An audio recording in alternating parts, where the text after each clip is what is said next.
Suicide Squad's been around a long time in a lot of incarnations. It sort of starts out as Task Force X and evolves into Suicide Squad. Suicide Squad began back in the late 50s. Robert Kanigher and Ross Andru drew 5 issues in The Brave and the Bold. It wasn't in its own title. It was about a team of adventurers, and then they didn't do anything else with it. It was a much more grounded look at this group of military operatives. They were just military operatives that were on covert missions that were dangerous and considered suicidal, hence the nickname Suicide Squad. And Rick Flagg actually was the leader of that military operation. For me, I was kind of most interested in the Ostrander series from the 80s. I'm a child of the 80s, and I grew up during the Cold War, and the Suicide Squad of that time period was full of that government paranoia and the black ops and the secrecy and the idea of using criminals to do things that you might not acknowledge in public. When I came into it, the editor, Bob Greenberger, said, we got this title that we haven't done anything with in a long time, and you can do anything you want,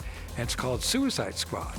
And my first reaction is, what a stupid name. Who in their right minds would belong to something that called itself a Suicide Squad? I started to go, well, okay, who would? People who don't have any other choice. Well, who don't have any other choice? Prisoners. Prisoners don't have a choice. Prisoners in the DC universe are supervillains. Okay, I like supervillains a lot. I like playing with supervillains. They appeal to the bad side of us. They say things, they do the things that we might think or feel, but we don't do, mainly because we're more civilized than they are.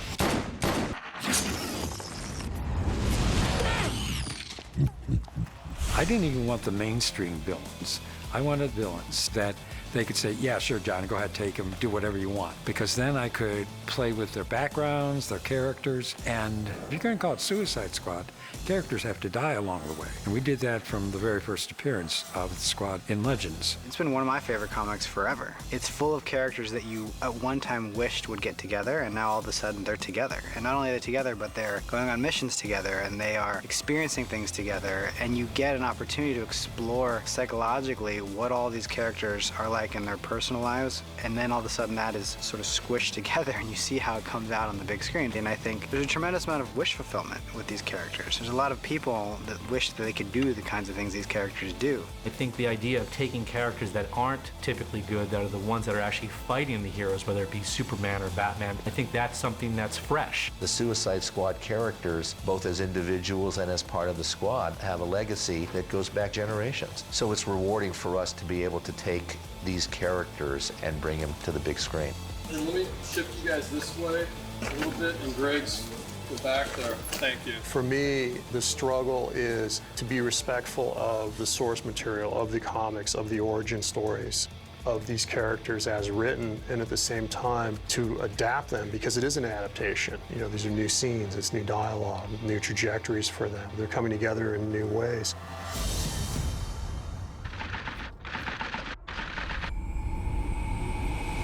Amanda Waller was my creation. She didn't exist before Suicide Squad. I wanted someone to head the squad who was not typical. I wanted a woman, because you didn't have many very strong women there to begin with. I wanted someone to be African American, because you didn't have a lot of strong African American characters at that point in DC either. And I wanted her to be just as tough, but no superpowers. That her power was her own strength of will and her badass attitude. Darling, I'm walking out of here free man, or we're gonna start having some real fun. Why don't we have some fun?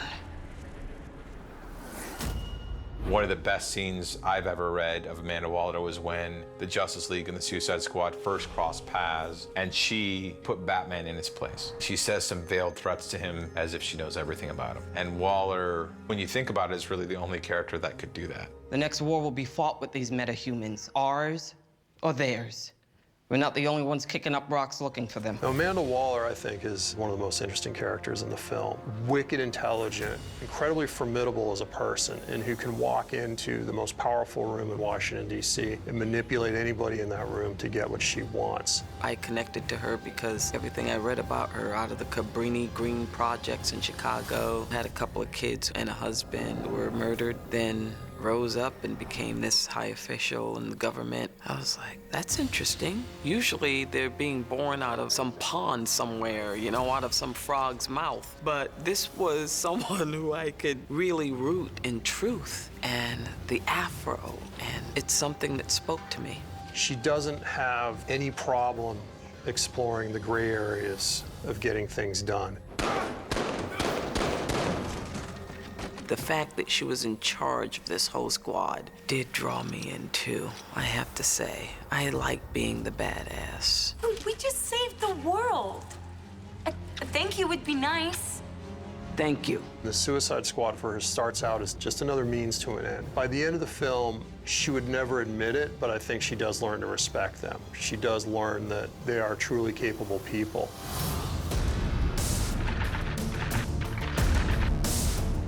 Rick Flagg was originally part of the Suicide Squad in the 50s. I wanted to have that touch of continuity to it. Originally, his origin went back to World War II. That was a little far back now for what we were doing. So I made him Rick Flagg Jr., and Rick Flagg Sr. had the origin that Rick Flagg originally had in The Brave and the Bold. He was a military man, and he also had suffered and lost. Waller hires him to keep the bad guys in line. Colonel Flagg's role is to take some very unruly kindergartners out on a field trip. You're going somewhere very bad to do something that'll get you killed. But until that happens, you're my problem.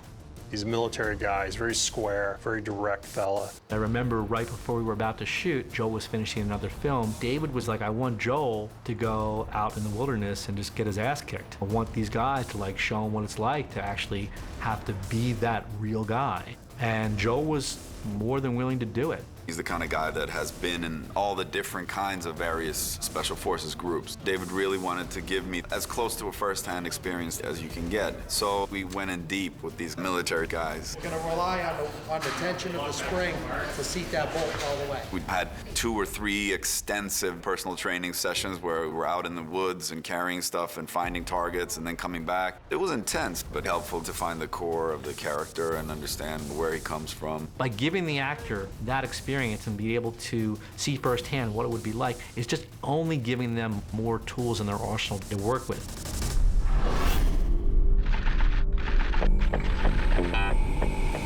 Deadshot's an interesting character. In the comic lore, he's the man that never misses. He has some sort of amazing gift with bullets. I guess he's the bullet whisperer, you could say. And he puts that skill to work. He runs around the world whacking people for whoever's gonna pay him money. But it's also cost him a lot. It's cost him his relationships. It's cost him his daughter, his family. And that separates him from the pack. There's so many assassins and good shots in the DC universe, but Deadshot is the most complex that walks that line between good guy and bad guy because of family. With Deadshot, I remember seeing a TV interview with a hired killer from the mob, and one thing that he said really struck me. He said, I don't care if I live, so why should I care if you live? And that became very much part of Deadshot's operating system. He's not looking to kill himself. It's not a death wish. He just doesn't care. He doesn't care if he lives or dies, and so he doesn't care if you live or die. Check, pop, pop, drop. I could not get my head around the idea of killing people for money. And I read a book called The Anatomy of Motive. One of the first lines in the book says, why did he do it? It says, simple, because it felt good. Every time I put this on, somebody dies. And? I like putting it on. That was such an explosive comprehension. He says the question isn't why did he do it? He did it because it felt good. The question is why does it feel good? And then just as an actor, it exploded so much in understanding character. You hit a wall when you want to know why someone does something versus the acceptance of the fact that it's enjoyable. Then it really helped me to create that backstory of power and dominance and how he must have, during his childhood, felt really disempowered. And to be able to kill somebody from 100 yards was super empowering. Suicide Squad!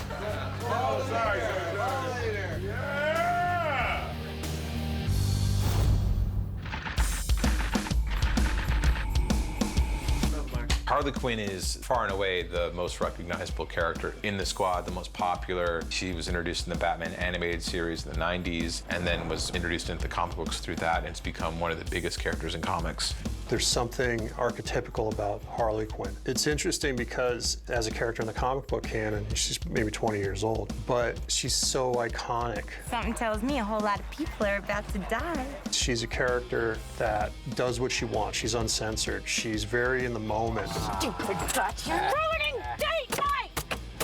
She's mad, she's insane, she's all over the place, but she's tough, she can fight, she's witty, she's clever, she's beautiful. Harley's incredibly dimensional and incredibly liked by the fans, which is really interesting, and I didn't understand why to begin with before I'd started reading the comics, and then of course about 3 comics in, I was obsessed with her, as everyone else is. But I wanted to figure out what fans liked about her so much, and it kind of turns out, in my opinion, that people really like how flawed she is. Dr. Quinzel. You know, I live for these moments with you. At one point, she was this sort of demure, quiet psychiatrist, and she was the Joker's psychiatrist in Arkham Asylum, which maybe was her undoing or her creation. And that's the beginning of their relationship and the beginning of her history, in a sense. The question is, did she create herself? Did he create her? Turning her from Dr. Harleen Quinzel to Harlequin, that transformation is pretty interesting to watch because you meet both characters. You're looking at him trying to get out of the way, and then, oh, it's Diablo doing fire shit. Dr. Quinzel obviously has a lot of issues in my backstory, which I always tried to keep true to the comics as well. And then I researched criminal minds and mental illnesses and things like that, and all of that was really interesting and definitely helpful, but the most interesting thing I ended up researching was codependence, and I was kind of taken by the idea that people could really let their lives fall apart over a person, and the fact that it is a compulsion, the way like an alcoholic is addicted to alcohol. And once I thought of her relationship with Joker in those terms, as a compulsion, as an addict, I had a world of empathy for her, and I could justify almost any of her actions that way. Killer Croc, he's more like the original version, which was this guy who had a kind of a skin condition. He wasn't a giant monster like he sometimes is in the books. And Croc, to me, very dangerous and deadly. Waylon Jones, as he was known before he became Croc, has such a rich backstory, from being this villain who pits against Batman, right back to the beginnings of him as a child and being raised by this abusive aunt who used to ridicule him and beat him and try to scrub the scales off of him, because as a teenager he started to develop this skin affliction and scales started coming out. He was treated like a monster and he became a monster, and really isolated himself from the world and isolated himself from society and become a bit of this literal underworld figure. David had a pretty precise idea of what he wanted Killer Croc to look like initially. He showed me some photographs and images, but it evolved as we moved closer to principal photography. Initially, he was a lot greener, and then David had this great idea. He wanted all the characters very rooted in reality, so that it was more the shades and tones of my own colors, the browns and beiges, and it just made it more organic and more real. You could see the human side, but it turned into this creature. I live on the ground. Y'all are just tourists. I think Adewale may have actually eaten a person for real as prep for the character. He really became a crocodile for this movie, and there were people in the film who came up missing.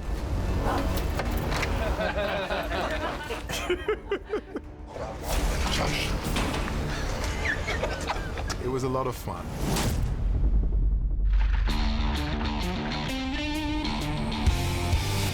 Set. Ready. And action. Captain Boomerang is an interesting character, and he has a little bit of a bad legacy in the comics because the world evolves, and when you have comics that go back to the 60s, we definitely live in different times, thankfully. Some of the characters weren't being used anymore by some of the other books. For instance, The Flash, as it was being relaunched. Well, they weren't using the Rogues Gallery there right away. No honor among thieves, eh?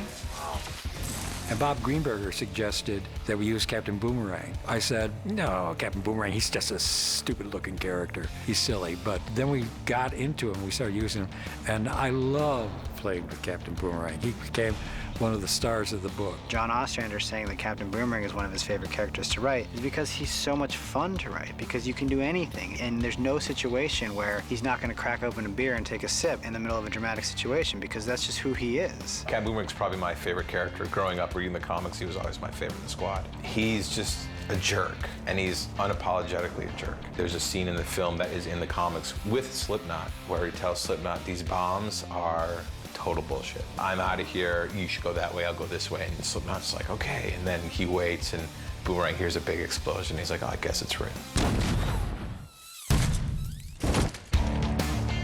With Jai, he's playing a bogan, which I think is Australian for a redneck. Boomerang's a jewel thief, a sort of skeezy character and not really necessarily likable. And David really wanted me to find my inner shitbag, pretty much. His words, not mine. All right, let's try this alt version. We're a bunch of soft c***s. No. So the next few months were basically a journey of discovery. Captain Boomerang is really the id of the group, the spirit animal. He does what he does when he wants to do it, and he's a special fella. He's a very special fella. Is he trustworthy? No, not at all. I wouldn't trust him for a second, but he's a lot of fun to hang out with. We'll have a spot of luck, eh? They're walking the park. Easy peasy. Don't make me shoot you.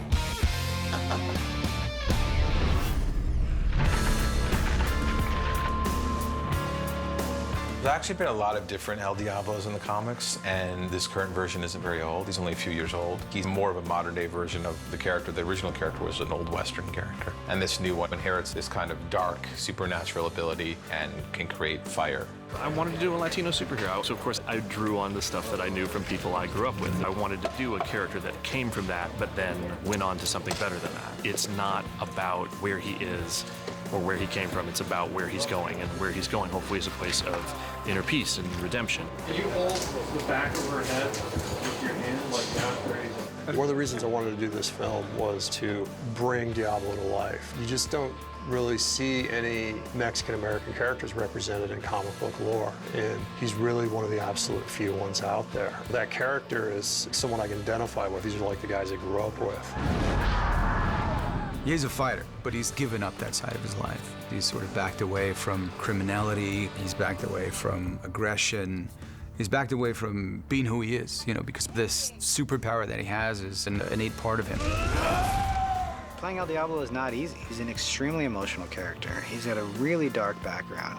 And there's a majority of the movie where he's refusing to act, I think, and to have that kind of restraint as an actor, and to take that on and to make it his own and to make it work, he really has a presence. You create this backstory for the characters, and so I explored that fully, and there's this sort of edge to all these characters. And if that wasn't part of your life as a person coming in, it was gonna be by the time you left. Oh, yeah, you're the fire bloke, eh? Yeah, I was, yeah. Right, yeah, hey. Well, looky here. Ooh, it's fire. Woo!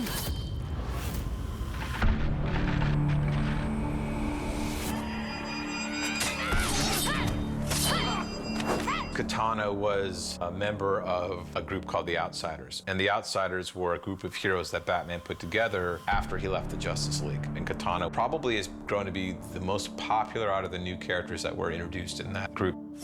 Her soul sword, it's called, traps the souls of anyone it kills. It was once used by her husband, and her husband was killed by it. His soul's trapped inside that sword. So a big element of Katana is talking to that sword, communicating with her husband. ここで私の人生が終われば、やっとあなたと一緒になれる。 She's a samurai, and I think of Amanda Waller and Rick Flagg as my lord. You don't question your lord when you're a samurai, you just do. And you serve your entire life protecting them. And she is very loyal, and she'd do anything to fulfill the mission, whatever it was, just because that's what Amanda Waller wanted. The physicality of that character and the sword fighting, everything that Katana needed to be was incredibly important. It was also important to have her be played by a Japanese actor. And Karen really doesn't have a resume. She really doesn't have a history as an actor, but sometimes as a director, you just go on instinct. So you can land and pull it? She was a huge surprise, and it was fantastic to just watch her grow and develop and really become Katana. So much of her character comes from her martial arts background and her katana skills. So it helped a lot to go through the fitness training during pre-production. Physically looking like the character helped, but also being able to do all of the moves and go through all of the action on my own. That's when it felt like I was truly becoming Katana. There it is. Ready? Pussy. I said pussy. Oh, sorry. Part of this journey is you go and you make a movie and you cast actors, and you have all these smart, cagey, capable, talented people who are meeting each other for the first time. And for me, the film lives or dies on their on-screen chemistry and believing that they are a family and that they do have this regard and trust and familiarity with each other. And I was really anxious during the initial weeks of rehearsal as they slowly started to break the ice and bond. And then once we're shooting, I look around and they're always hanging out together on set, off camera. They seem to become inseparable. I go on Instagram and I'm like, what are you guys doing? What's this? You know, every weekend they're hanging out together. So they became lifelong friends out of this. David! David, hi! David! We were really wonderfully surprised about how well the squad bonded once they were out of Bel Rev. That shooting period went on and the film went on and on. They became closer and closer. In the scenes that there needed to be a little more friction in the early part of the film, David actually had to slow us down a little bit. He was like, no, you're not friends till later in the movie, right? You know, so we all got snuggled up really quickly. And we bonded because we all wanted to make a great movie for David. Seriously, anything he wanted us to do. He could have told us to dive out of a damn plane in a parachute, 15,000 feet in the air. We would have thought about doing it. The squad was something else. Like, the squad on screen is really cool. The squad off screen, I've never seen anything like it. I've never experienced anything like it on a film before. I mean, we were joined at the hip. You couldn't separate us. Cara's not even in the squad technically, and she's one of our most integral members off screen. She was always there. She's so much fun. It was something really unique, and it definitely added something on screen that I don't think we could have had without that bonding process.